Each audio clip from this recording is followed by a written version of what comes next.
Morning बच्चों, हमने पिछला लेसन देखा वर्ण विच्छेद।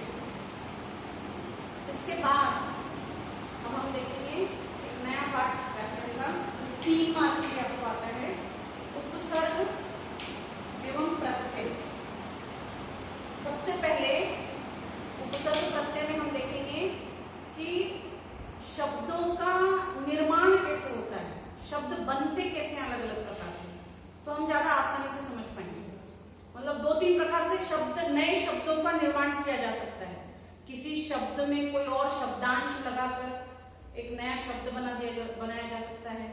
किसी शब्द के मतलब शुरुआत में लगाकर कोई शब्द बनाया जा सकता है, या अंत में लगाकर कोई शब्द बनाया जा सकता है, या 2 शब्दों को मिलाकर एक नया शब्द बनाया जा सकता है। जैसे हम देखते हैं पाठशाला, पाठ और शाला को मिलाकर बना दिया गया। देशभक्ति, देश एक अलग शब्द है राष्ट्र, और भक्ति मतलब उसकी सेवा करने वाले, पूजा करने वाले। तो ऐसे 2 सार्थक शब्दों समूहों को मिलाकर भी एक शब्द बनाया जा सकता है। या फिर किसी शब्द के शुरुआत में एक छोटा शब्द इसलिए शब्द मत कहो, उसको शब्दांश कह सकते हो। शब्दांश मतलब शब्द का अंश लगाकर भी एक नया शब्द बनाया जा सकता है, नए शब्द का निर्माण किया जा सकता है, या एक विशेष अर्थ में बनाया जा सकता है उस शब्द को। और प्रत्यय जो शब्द के अंत में लगता है, आपने अभी तक देखा भी होगा उपसर्ग प्रत्यय, प्रीफिक्स सफिक्स जिसको हम कहते हैं इंग्लिश में। अभी हम फिर से उसको थोड़ा सा रिवाइज करेंगे, पिछला आपका जो ज्ञान है उपसर्ग प्रत्यय का। उसके बाद उस विषय पे चलेंगे कि उसकी परिभाषा कैसे बनती है, फिर कैसे शब्द बनते हैं, हिंदी में उपसर्ग कितने प्रकार के होते हैं, उस सभी पे चलेंगे। सबसे पहले शब्द देखो कैसे बनते हैं, उपसर्ग की डेफिनेशन बाद में लेते हैं। पहले शब्द निर्माण कैसे होता है, कोई भी शब्द जैसे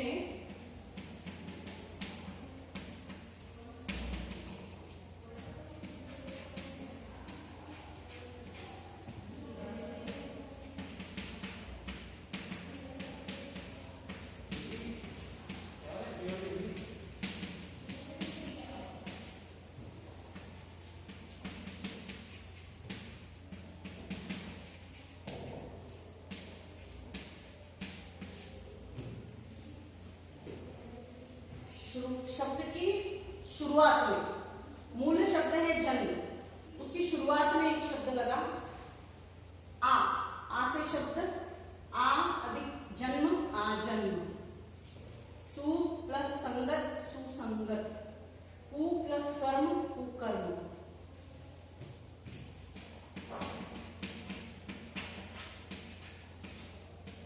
आ प्लस जीवन, आजीवन। तो ऐसा कोई शब्दांश जो किसी मूल शब्द के प्रारंभ में लगकर उसको एक विशेष अर्थ प्रदान करता है, विशेषता प्रदान करता है उस शब्द को, या फिर उसका अर्थ परिवर्तित कर देता है, बहुत बार उसका अर्थ ही विपरीत कर देता है जो शब्द है उससे। जैसे एक शब्द है अज्ञान, अभी ज्ञान जिसको नॉलेज है, ज्ञान ही है, उसका बिल्कुल विपरीत अर्थ हो जाएगा अ लगाकर, अज्ञान, इसको ज्ञान नहीं है। मतलब ये जो शब्द है, शब्दांश है, इसको अपना एक अर्थ है, स्वतंत्र उसका अर्थ है वैसे, लेकिन स्वतंत्र रूप से उपयोग नहीं होता है उपसर्ग, क्योंकि अकेला ये शब्द आ लगाकर कहीं नहीं आ सकता, अकेले आ को कोई अर्थ नहीं बचेगा, स्वतंत्र रूप से इसका कहीं प्रयोग नहीं हो सकता। अर्थ है लेकिन ये किसी शब्द के साथ, मूल शब्द के साथ मिलकर ही इसका उपयोग हो सकता है। आ प्लस जन्म, आजन्म। सु प्लस संगत, अच्छी संगत, सुने अच्छी, कोई ने बुरा, कर्म बुरा कर्म। आजीवन, अब ये आजन्म, आ का मतलब है तक, भर, से लेकर, ऐसा अर्थ है उसका। आजन्म, जन्म से लेकर, आजीवन, जीवन तक, या भर भी शब्द होता है। आकंठ, पूरी तरह से, कंठ तक डूबा हुआ, कंठ तक भरा हुआ, आकंठ। अज्ञान, जिसे ज्ञान नहीं, ये सारे शब्द हैं कि ऐसे जो मूल शब्द के प्रारंभ में शब्दांश लगकर उसको एक विशेष अर्थ प्रदान करते हैं, वे सारे उपसर्ग कहलाते हैं। मतलब ये सब क्या कहलाएंगे, ये वाले, ये है यहाँ के उपसर्ग, इसको हम कहेंगे उपसर्ग, ये है उपसर्ग। अब इसमें हम इसके आगे प्रत्यय के बारे में थोड़ा सा देख लेते हैं, प्रत्यय कैसे होते हैं, फिर हम सिर्फ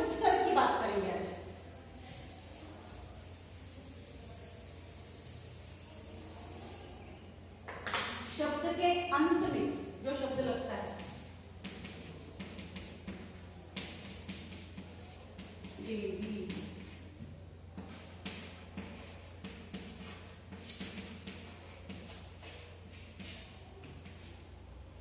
सामाजिक,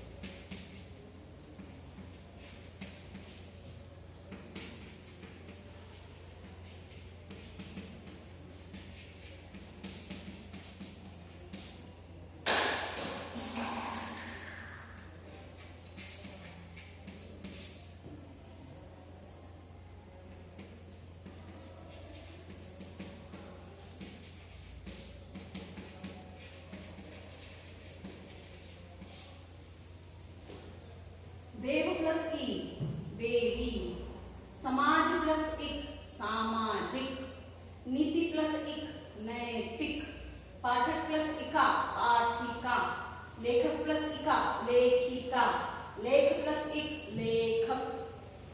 ये इस प्रकार के जो शब्द हैं, ये वाले, ये सारे कहलाते हैं प्रत्यय, सफिक्स जिसको हम कहते हैं। तो जो शब्द के अंत में लगकर उसको एक विशेषता प्रदान करते हैं, शब्द को उसका एक विशेष अर्थ बना देते हैं, वो कहलाते हैं प्रत्यय। तो अभी हम सबसे पहले, ये तो आपको सिर्फ समझाने के लिए था उपसर्ग और प्रत्यय है क्या। अब हम चलते हैं उपसर्ग पर। पहले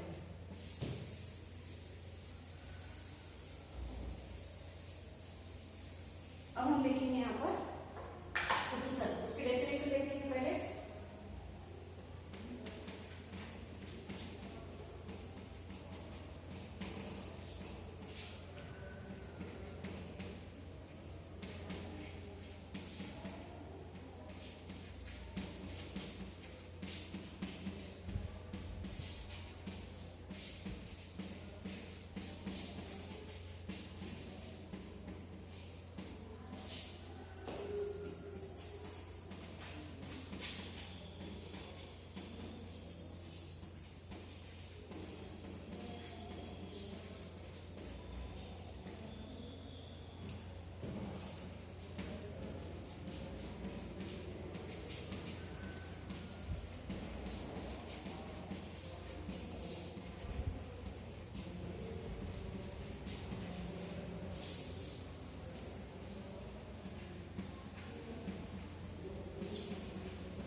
ऐसे शब्दांश जो मूल शब्द में लगकर उसे विशेषता प्रदान करते हैं, एक विशेष अर्थ बना देते हैं उस शब्द का, अथवा उसके अर्थ में परिवर्तन कर देते हैं। अर्थ में आएगा, अर्थ में परिवर्तन कर देते हैं, उपसर्ग कहलाते हैं। मतलब उस एक शब्दांश के लगने से या तो उसे एक विशेष अर्थ प्राप्त होगा अथवा उसका अर्थ परिवर्तित हो जाएगा। जैसे हमने इसके पहले बहुत सारे शब्द देखे, यहां हम और देख लेते हैं।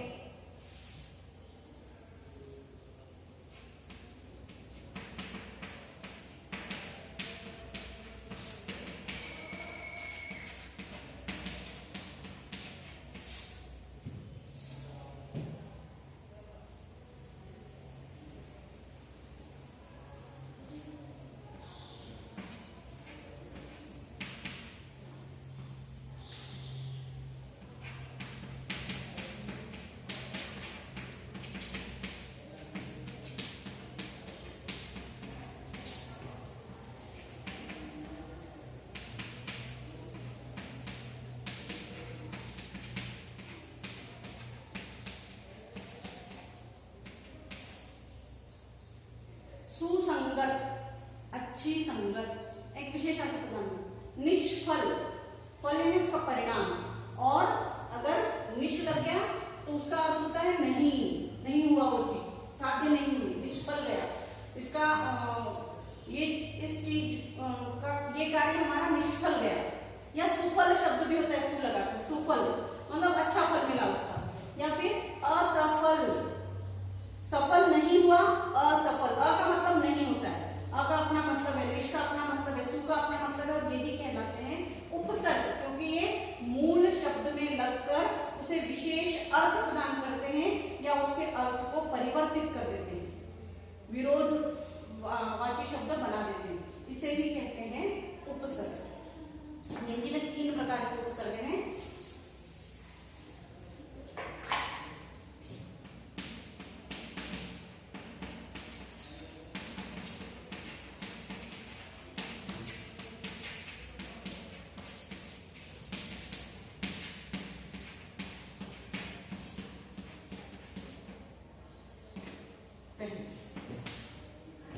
तत्सम कहेंगे जिसको,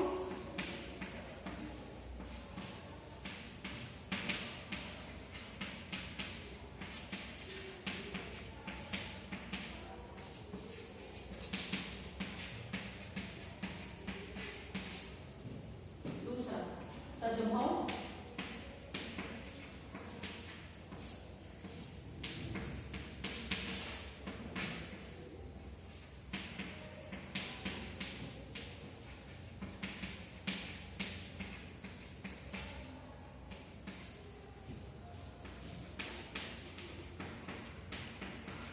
आगत,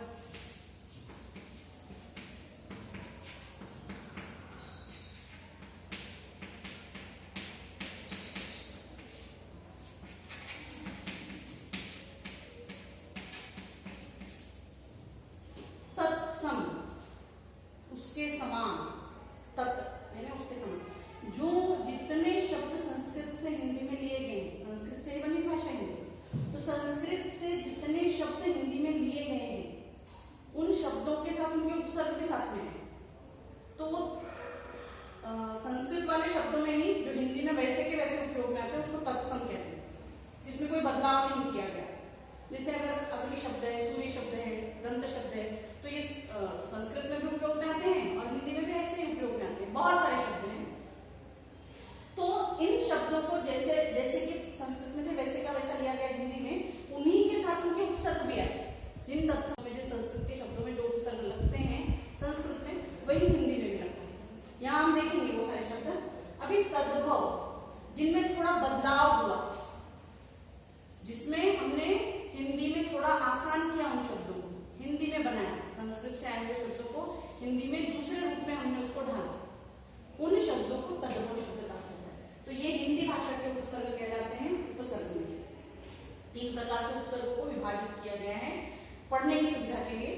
तत्सम संस्कृत भाषा के उपसर्ग, तद्भव हिंदी भाषा के उपसर्ग, और तीसरे प्रकार के उपसर्ग है आगत।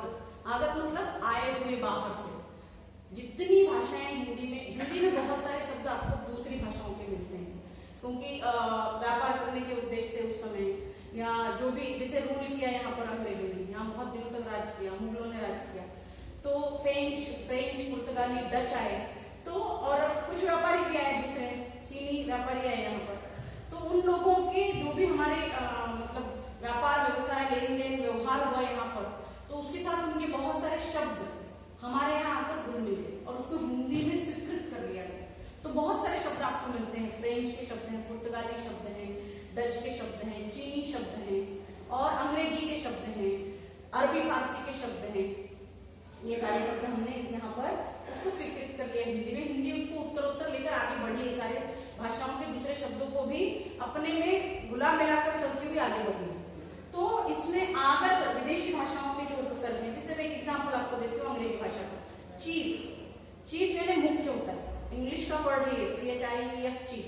तो chief minister, chief secretary, chief शब्द लगता है, तो चीफ यहाँ पर उपसर्ग है। चीफ शब्द लगा दिया, उसके आगे आप किसी के भी जो भी किसी का मुद्दा है, किसी का कोई अधिकारी पद है या कोई पद है उसका, तो आप उसके साथ इस शब्द को लगा देंगे तो उसमें का वो मुख्य व्यक्ति। चीफ मिनिस्टर बहुत सारे मंत्री होते हैं, उसमें मुख्यमंत्री, चीफ मतलब मुख्य, तो चीफ मिनिस्टर ऐसा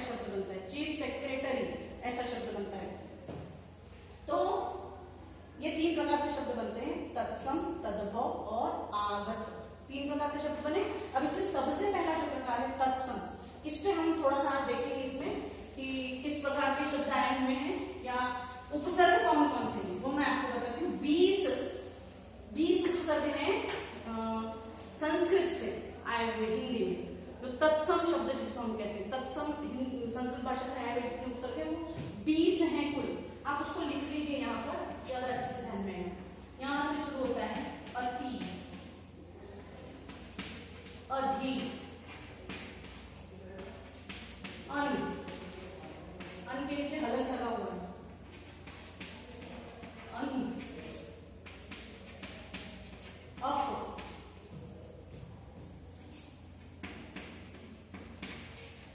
अभी, औ।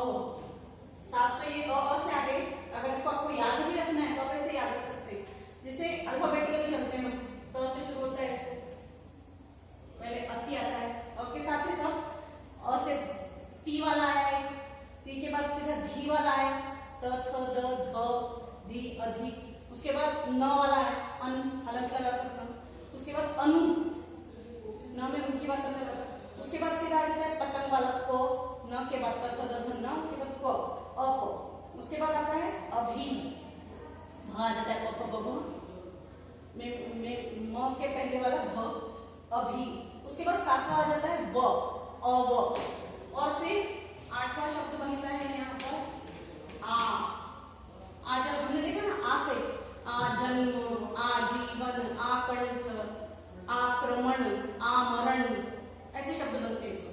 मतलब इसका मतलब होता है तक, भर, समेत, से लेकर, ऐसे सबके अर्थ भी बताते चलूंगी आपको, पहले लिख लेते हैं, हम 20 लिखते हैं।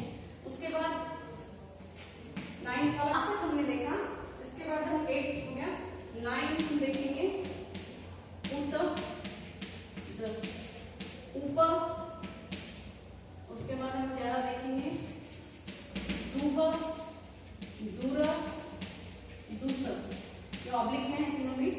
इसके बाद 12 देखेंगे निह, दोनों में विसर्ग लगा है, दूह और निह में। उसके बाद नीर, निस, और इन सब में हलंत लगा है, दूर, दूसर, नीर, निस। मतलब इसकी जगह ये भी शब्द आता है, ये भी शब्द आता है, ये भी शब्द आता है, दुस्साहस, दुर्गम, ऐसे शब्द आते हैं। या नीसे यहाँ स वाला, स यानी षटकोण का विषय आता है इसमें, निष्फल, निष्फल जिसे हमने देखा था वर्ड, निर्गम, निष्फल। उसके बाद हम देखेंगे अकेला नी, 13वां वर्ड। उसके बाद देखेंगे परा, परी, और 16वां वर्ड देखेंगे प्र। उसके बाद 17 देखेंगे वी, 18 देखेंगे स, 19 रहेगा सम, अलग लगकर म, और 20वां रहेगा तु। ये संस्कृत से आए हुए हिंदी में 20 उपसर्ग हैं। इनके अपने शब्दों के अर्थ हैं। ये ऐसे शब्दांश हैं जिनको स्वतंत्र अर्थ होता है, लेकिन हम पहले बताया मैंने आपको कि उपसर्ग का कोई अलग स्वतंत्र रूप से प्रयोग नहीं होता है, किसी भी मूल शब्द में लगकर ही उस शब्द का प्रयोग किया जा सकता है। इसको लगाकर किसी शब्द को विशेष बना दिया जाता है, विशेष अर्थ बन जाता है उस शब्द का। जैसे अभी यहाँ पर अति शब्द है, अति का मतलब है बहुत अत्यधिक, ऊंचा, उससे ज्यादा, ऊपर, श्रेष्ठ और अधिक, अतिरिक्त। जैसे अधिक का भी यही मतलब है, ऊपर, ऊंचा, श्रेष्ठ, अतिरिक्त, सीमा से बढ़ जाना, सीमा से बढ़कर। जैसे अभी अति का यहाँ पर एक एग्जाम्पल देख लो, अति प्लस अंत शब्द बनेगा अत्यंत, या अति प्लस आचार, अत्याचार, ऐसे शब्द बनता है। या अति प्लस अक्ष, अध्यक्ष, ऐसे शब्द बनता है। अभी अधि का भी मतलब ऐसे ही होता है, अधि का मतलब इसमें से मैं शब्द बनाऊंगी, अपन हम नेक्स्ट पीरियड में इससे पूरे शब्द बनाएंगे हर एक से, अर्थ लिखकर भी मैं दूंगी। अधि का भी मतलब है ऊंचा, ऊपर, श्रेष्ठ। अधि प्लस कारी, अधिकारी, अधि प्लस कार, अधिकार, अधिलिखित, लिखित शब्द में अधि जोड़ दिया, उसको एक विशेष अर्थ प्राप्त हो गया, अधिलिखित। हम कहते हैं अधिलिखित नियम है। अन का मतलब नहीं, निषेध, उसके बिना, रहित, है ना।